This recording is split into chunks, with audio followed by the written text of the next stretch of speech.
I'm working on a 2011 GTI. Just showing you kind of an unusual leak. I've actually never done this job before on one of these, with the engine in place anyway. And pretty strange. Yeah, had a coolant leak, or I'm sorry, an oil leak under the intake manifold, all kind of on the front of the engine, and kind of came out of nowhere. The engine was everything was fine, and then all of a sudden I seen it starting to leak. At first I thought it was the lower timing cover, you know, because this one had a chain done in the past, and I thought maybe, you know, somehow the sealant wasn't applied nice or whatever. But that's not the case. After cleaning it off and running it for a little while, you could see it was coming from this oil filter housing.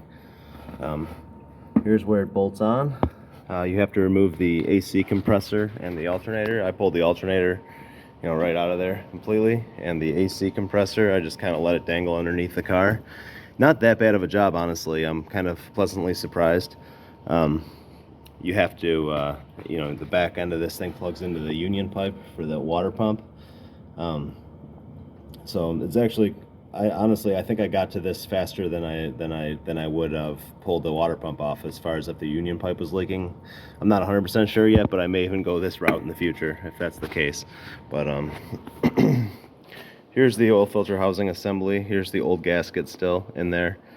This just, you know, bolts in like this. Cooler still on it, and there's five bolts. Here's the bolts that hold it into position. Triple squares, 10 millimeter, and that's it. So I'm just going to replace this gasket, clean everything off real good, put it back on here, pull the system into vacuum, the cooling system, more cooling in, you know, do an oil change while I'm in here, and yeah, not that bad. Kind of a strange leak, but if you see something from this area, that's something to look for, I guess. So thanks.